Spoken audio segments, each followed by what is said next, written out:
Hello and welcome to another episode of the Pitch Size podcast. I'm your host, the HOD of the PSP. Like, share, comment on the YouTube version, subscribe to the YouTube channel, follow us on social media. The usernames are on the screen, the links in the description, and listen on Spotify, Google Podcast, or any other platform. And welcome to the new episode.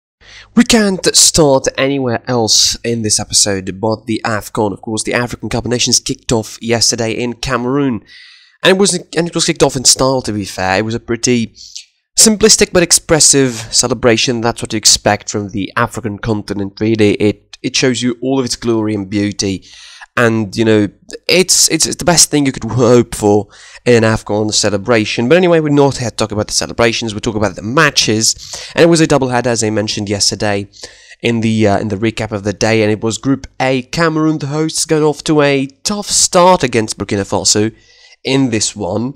It was a cagey game. It was the normal sort of preserved and pretty worrisome kind of opening contest. Still pretty good, to be fair. Still, there was some glimpses of real good quality in there, but definitely was a cagey game. The hardest, I think, by far for Cameroon to play in this one against Burkina Faso, because the other two are pretty much 3 points guaranteed when you talk about Ethiopia and you look at Cape Verde as well. So Cameroon, I think, started pretty weakly, although Burkina Faso started very defensive, I would say. They entered this game with a much stern, defensive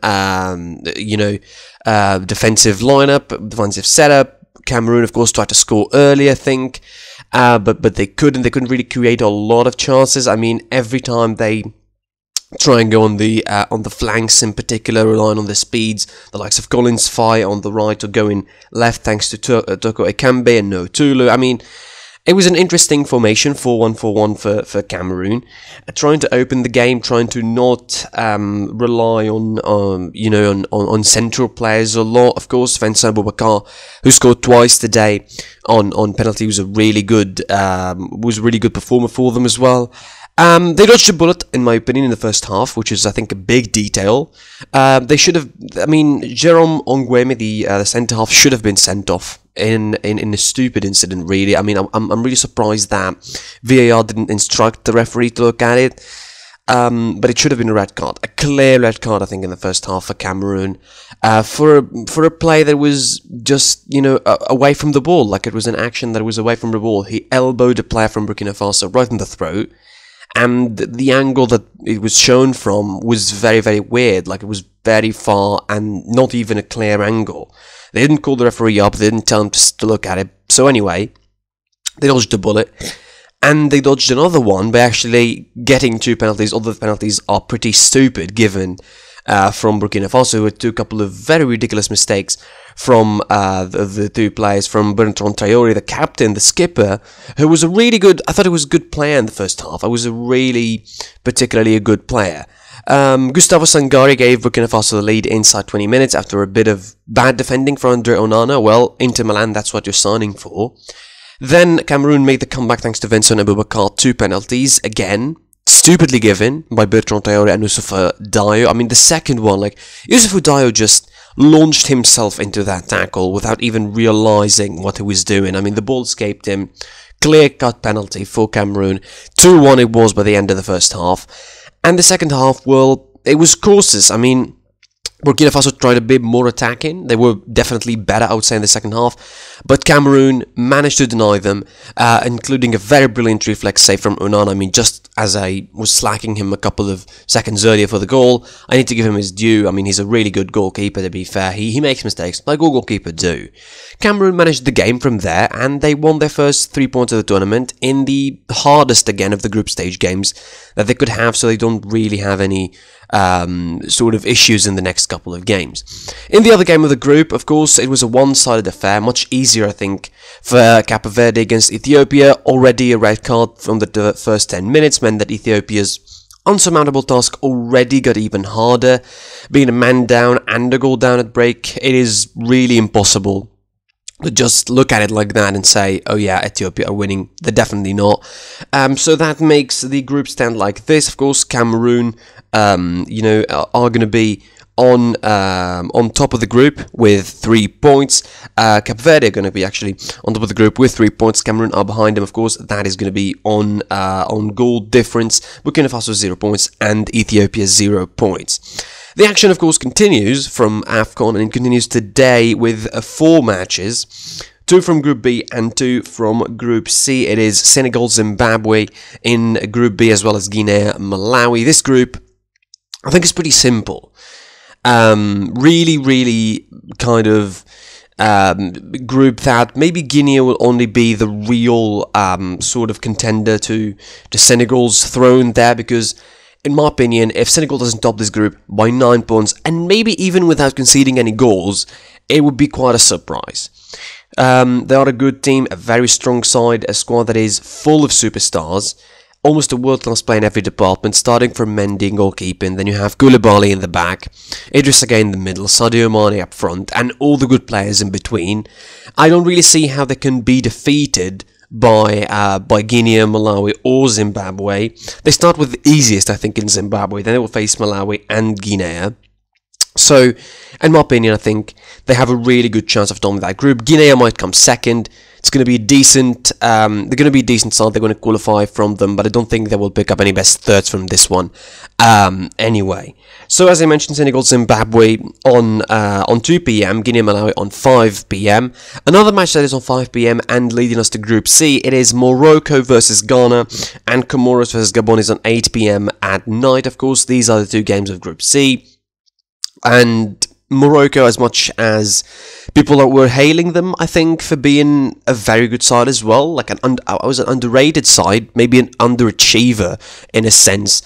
They entered this tournament, I think, with different situation. Not just because the elimination in the Arab Cup, not calling Hakim Ziyech, the situation of some others, Al-Zuli from Barcelona, not calling up as well Nasser Mazraoui. I mean, there's a lot of different situations that not going exactly for Morocco before this tournament. In a group where there is Ghana and Gabon and Comoros. I mean, Comoros could be really tricky as well. It could be really surprising. They'd drawn against them, by the way, in the African qualifiers in 2019. So we have to really forget, we don't have to forget that still the sides may be first time in Africa, but they're not exactly unfamiliar with playing against Morocco. Ghana might be, I would say, a black horse in this group of some sorts. Their form has certainly been dipped. The way they qualified, in all fairness, to the playoff round of the World Cup is, I would say, pretty shameful. They almost lost against South Africa, and there was that penalty given to them, and that big controversy that FIFA really ignored, to be fair, although they had a very, very rightful complaint, South Africa, about the situation. Ghana will be hopeful to really improve their image, I think, in this tournament as well. And Gabon, who are struck by COVID at the moment, 4 players, including the 2 superstars in Gabon, in Aubameyang and Lemina, should be, I think, pretty much also available to be best thirds even at the worst of cases if they don't qualify second in this group behind Morocco, which is, again, very plausible really at the moment. 4 games, so hopefully we'll see better football, obviously, as the tournament progresses, and as well, we'll keep you updated here on the podcast or on the daily recap on what happens in the AFCON.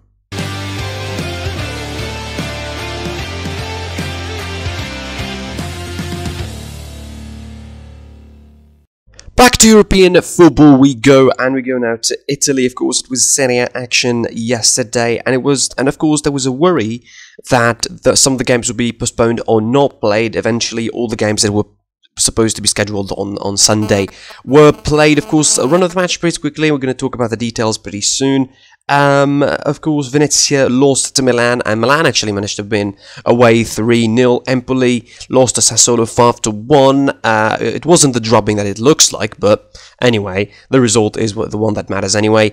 But a drubbing that looks like a drubbing was Atalanta's 6-2 against Udinese. They were pretty dominant in that one. Napoli 1-0 against Sampdoria winners. Spezia defeat Genoa away 1-0. Roma Juventus, of course, the crazy game ends 4-3 for Juventus away from home. Salernitana defeat Hellas Verona 2-1, and Inter defeat Lazio 2-1 as well. Let's talk about Roma Juventus.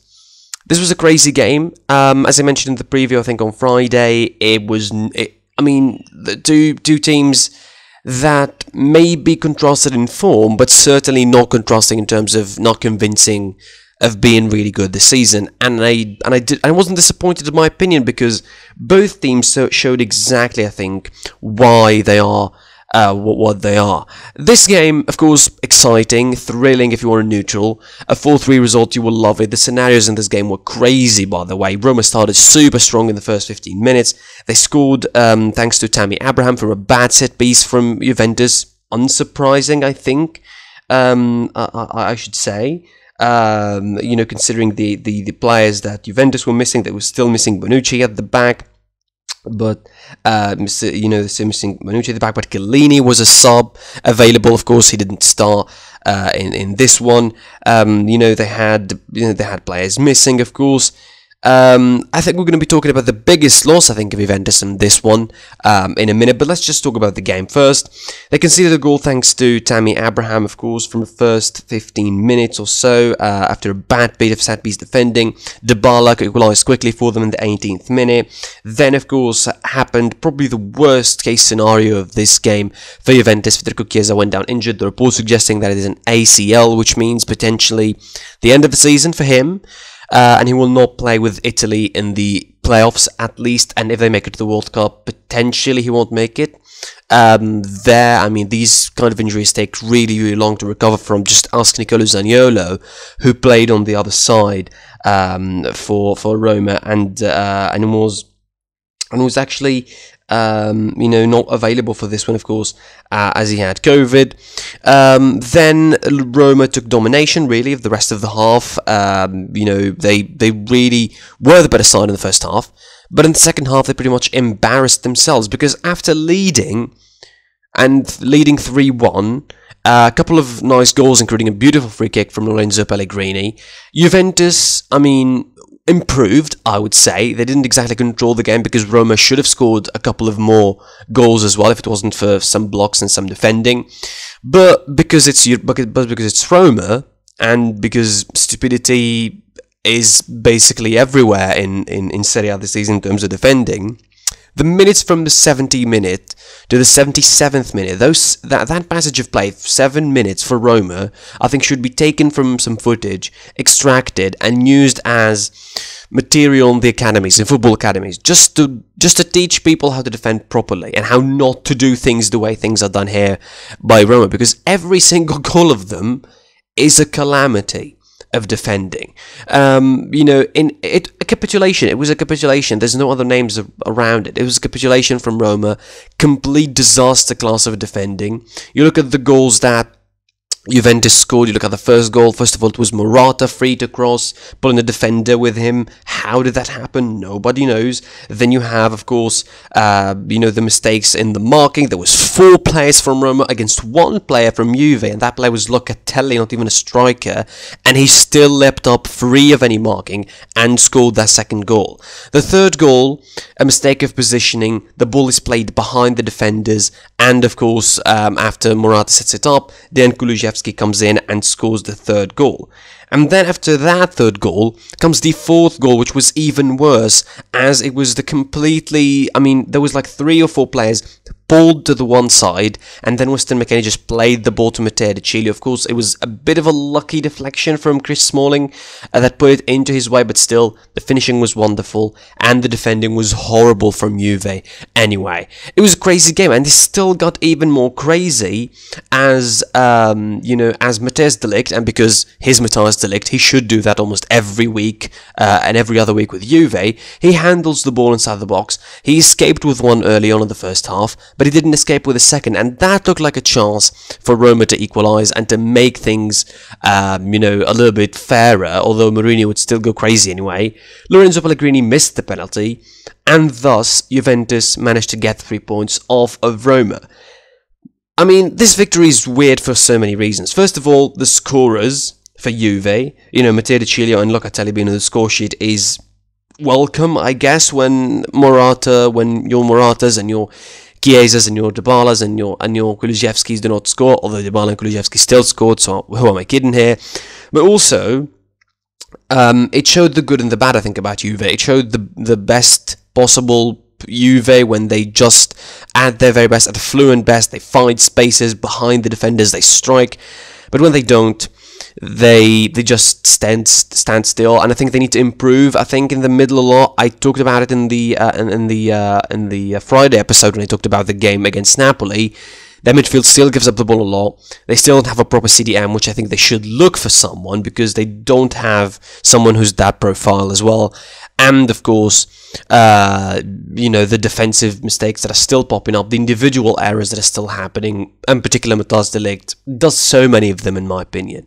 This victory, I think, is very important for Juve. It moves them behind Atalanta with 3 points. Of course, Atalanta have a game in hand, so you assume Atalanta would win that and would make it 6 points ahead of Juve at 5th. But it is a nice position, I think, for Juve. Still, they would be fighting for some top 4 spots, which I think a pretty plausible scenario at this point. Roma for them, getting harder and harder and further from that top spot. Late on in the night, of course, Inter Milan defeated Lazio 2-1. I think there's not a lot to say about this game. Inter Milan were the better side. Even the goal from Lazio was a big howler from Handanovic. Inter Milan with a pretty decent squad. Of course, they didn't have loads of injuries or absentees to talk about. I mean, yes, Çalhanoğlu was suspended, so that's a different scenario. But they didn't have any first teamers missing. Dzeko returned from the COVID layoff and he was on the bench and he made an appearance late on. Joaquin Correa made an appearance late on as well. But overall, Inter Milan were really good. They definitely were the better side in this match, and certainly deserved their victory. Although the defenders were the ones that brought them the goods this time, thanks to Alessandro Bastoni and Milan Skriniar. Particularly beautiful finish from Bastoni in the first goal. The matches continue in Serie A. Of course, it is Torino-Fiorentina on Monday, and on Tuesday it is Cagliari vs Bologna. These 2 games were supposed to be played on Sunday, but then they were rescheduled for different reasons altogether. The standing at the moment in Serie A, of course, Inter Milan on top, 49 points, Milan 48, 43 for Napoli, Atalanta 41 with the game in hand, 38 for Juve, 32 for Lazio and for Roma, Fiorentina 32, Sassuolo 28, Empoli 28, Bologna 27, Verona 27, Torino 25, Udinese with 20 points, Sampdoria as well, Spezia 19, Venezia with 17 points, Cagliari 13, Genoa 12, and Salernitana bottom with 11 points.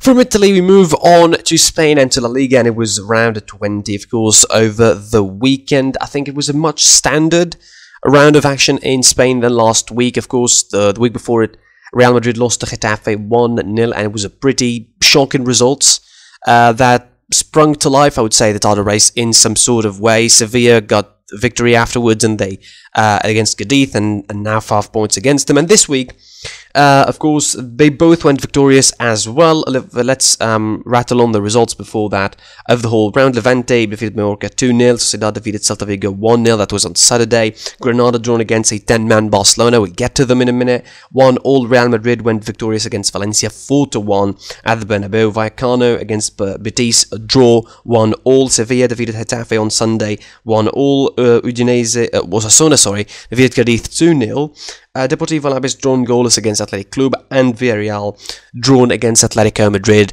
2-all. Espanyol play Elche on Monday, of course. That is on 9 PM late on. We'll get a moment, of course. I know Real Madrid and Sevilla might be the most interesting topic, but we'll get just to give a moment to Barcelona. I want to talk about the expectations actually behind Barcelona, because the fact of the matter is, people are expecting Barcelona to return pretty quickly to that top level, which I don't think is happening anytime soon. Let's not fool ourselves. I mean, the Barcelona fans will try and give themselves a full sense of security since the arrival of Xavi, and despite the fact that they're knocked out of the Champions League, they play in the Europa League, they're in a pretty tough situation in La Liga as well when it comes to getting the top 4, because you look at the teams around them, I think even Rayo Vallecano probably have a better chance of finishing in a European spot than Barcelona this season. And that is not a joke, by the way. That is something seriously dangerous for Barcelona to think about. They need to deal with the expectations of them playing this season. Yes, they have so many youngsters, so many exciting youngsters, I would say. I don't need even to name them because they're really, really good, all of them. They're peeping talent from La Masia. They signed Ferran Torres. They look to be maybe building a good squad for the future, for the next 2-3 years, maybe in a couple of years' time, maybe we'll see Barcelona top level football again. But still, for this season and maybe for next season, the Barcelona fans should temper their expectation a little bit, even a lot, I would say, not just a bit, to accommodate the fact that there is a turnover in that club. There is a change in that club. There are winds of change happening.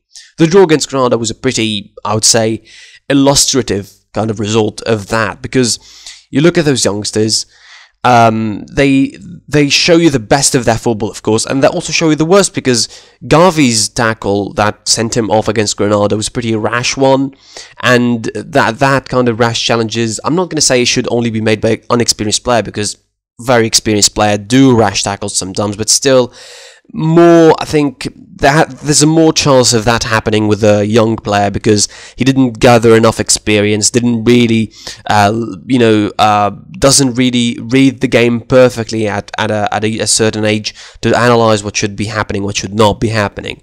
So, as far as Barcelona are concerned, as they stand at the moment on the table, they are 6th with 32 points. They're lucky that Rayo Vallecano didn't win against Real Betis on Sunday.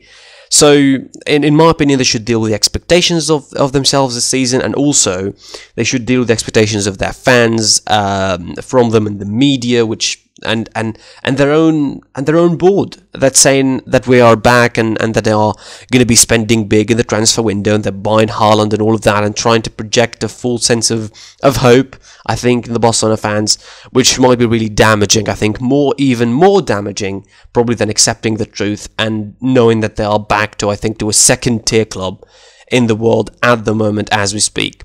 Of course, the rest of the league, the biggest debate we could have is whether Sevilla will trouble Real Madrid. Can Sevilla do anything enough to ignite the title race in Spain and try and catch up to Real Madrid? I'm not going to say necessarily win the title, because that seems like a very, very far-fetched proposal unless Sevilla beats Real Madrid, unless some results go their way and Real Madrid collapse at the end of the season, which I don't know. It doesn't look likely looking at the lay of the land in Spain. It doesn't look very likely that Real Madrid will capitulate or will collapse late on in the season. It looks hard that will be happening. Also, you look at a team like Sevilla, they're good, they can pull results, but when you win against Cadiz 1-0, barely win 1-0, and you do the same against Getafe, although Getafe are much better opponents, I would say, it's still gonna, put in your head the idea that maybe you can't catch up to Real Madrid. Maybe you just can't have it enough in you to bother Real Madrid, or to put them into enough of a challenge to lose the title. They're good, as I mentioned, they're pulling some results, they're really consistent, I would say. Even when they play badly, they feel consistent because they still have their shape about them, and they mainly play badly in attack because their attacking stats are not that good exactly. When you look at their goal scoring tally, 31 goals. There's a couple of teams that scored more of them. Obviously, Real Madrid with 45, a pretty big cut above them, but at least they can have the fact they are the strongest defense in Spain with 13 goals only conceded. They could take that to themselves and be really proud of it, because, as I mentioned, they have a stern defense, in my opinion. They have a much sterner defense than Atletico Madrid, who used to be famed for it a couple of years ago. Compared to them, 24 goals conceded for Atletico Madrid, which transitions us nicely to them. Because, realistically speaking, Atletico Madrid at the moment are way, way too much of a shadow of what they were last season, and even what they were a couple of seasons ago. I mean, they feel takeable, they feel beatable, and they feel vulnerable, very vulnerable. I think maybe we should ask ourselves if the Diego Simeone era reached its zenith already, and that it's just fading down into the abyss. And if Simeone should leave Atletico Madrid altogether, because that is a real possibility that could happen. I mean, he spent 11 years in that club, yes, but I mean, he didn't achieve the Champions League glory when he could have. He won them a couple of trophies in La Liga, Copa del Rey, Super Cups and all of that, and absolutely deserved, I think, improved the stock of Atletico so much, gave them popularity in the world, I would say, increasing their fandom, increasing the interest in that club and the following of that club massively around the world, which is a positive always. But you always have to ask yourself, Should they leave? Should he leave? And should he pursue another experience with another club, maybe, and leave Atletico Madrid to improve their tally, to improve their, their trophy cabinet, I think, with a coach that would get the best out of them, and I mean offensively, because I think defensively, every squad that has been through Atletico Madrid throughout the last 10 years has been exhausted defensively, and Simeone got the best out of it. So I think it's time that they get the best out of them offensively. Some of the incredible talents they have one of the best squads in Europe, yet somehow they're not really enjoying it, they're not using it to the best of their advantages anyway.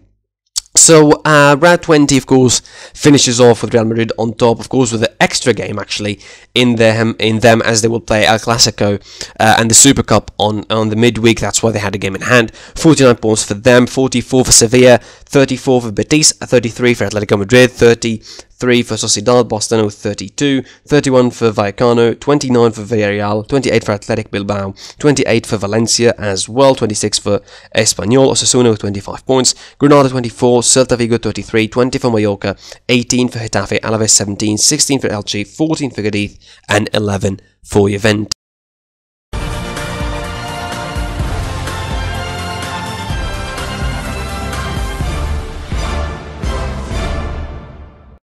We finish off in Germany, and it was, of course, the return of the Bundesliga this weekend to start the new year in Germany. Round 18 it was, and we kick things off, of course.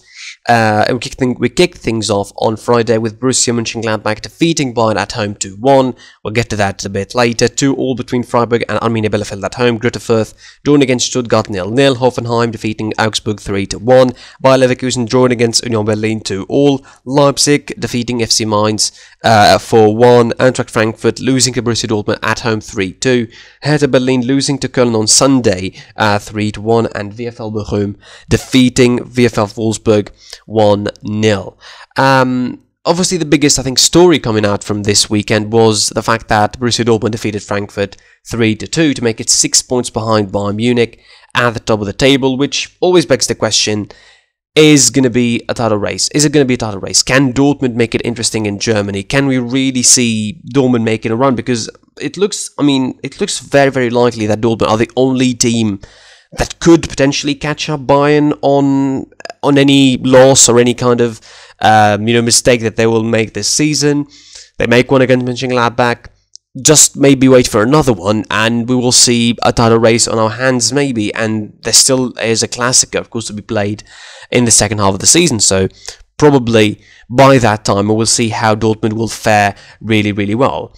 Speaking of Bayern, of course, we'll talk about that game. We didn't have a chance to talk about it properly. So it was a pretty depleted squad. Yes, it was a pretty... I'm not going to say depleted, because they're still a pretty strong side, and still a side that is expected, I would say, to boss Borussia Mönchengladbach. Kimmich was there, Musiala was there, Sabitzer was there. I mean, he played as a left back, but granted. Then you have, of course, the four attacking outlets. Of course, you have like Gnabry. You have, yes, Malik Tillman starting is not the best of options, but that's what you have to do when there is COVID hitting around.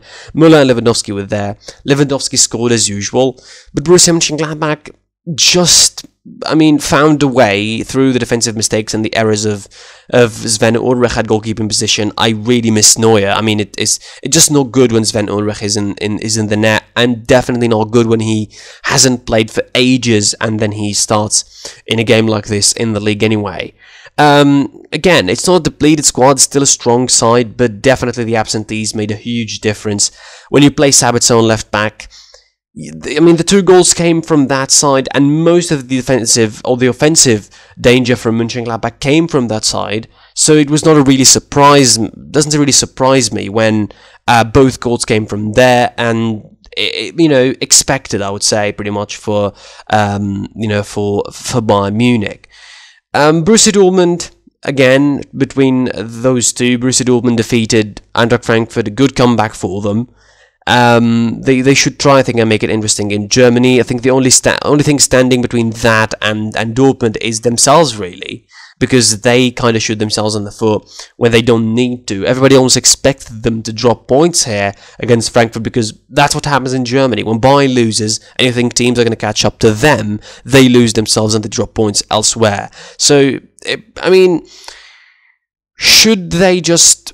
I mean, do they have enough confidence in themselves? Is Marco Rosa good enough to lead them there? I mean, he proved, I think, on so many occasions that he kind of loves his lives with Dortmund. There's been loads of criticism for him at certain points of the season, but they will take, I think, second position, in my opinion, after a tough start. Being in the Europa League, not in the Champions League, they will take it. Obviously, there's a lot of things hinging on them being in the Champions League next season. There's a whole Haaland debate at the moment. Maybe they'll lose more players as well. So it's always linked to that, I think, as far as Borussia Dortmund are concerned. But definitely, the situation with Borussia Dortmund is very interesting, and maybe they will pull something off. Who knows? A couple of shout-outs really elsewhere. Leipzig returned to winning ways, returned to good form under Domenico Tedesco. Good win against Mainz. For one of the, I was pretty disappointed in Bo Svensson's side. Bayer Leverkusen were held against Union Berlin 2-2, which means that they're not going to get close to the top four anytime soon.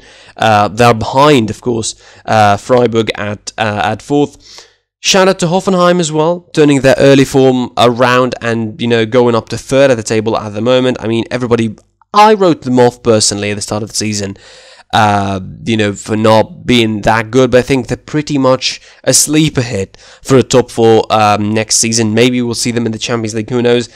A continuous shout out for Köln as well, continuing their decent results this season, being at 6th now with 28 points. UEFA Conference League might be a good shout for them, but definitely I think they're having a decent season overall. Good records, I think, for them, as far as I'm concerned. 7 draws, 7 wins, only 4 losses. It's pretty decent, I think, as far as Köln are concerned, and for their position, this is really good as well. Last thing to talk about, of course, quickly to mention is Wolfsburg. They're pretty weird case, I think, at the moment, under the new manager, under the tutelage of their new manager. They've been under a couple of managers this season. Florian Kohfeldt is finding it the hard way, I think, that things will not go as he likes. Wolfsburg at the moment, believe it or not, are 14th by 20 points. They're not that far really from relegation if you look at it, literally and in terms of points. They're 14th, they're 2 points ahead of Augsburg, the closest players in that zone in the playoff place, and they have Bielefeld with 17 points.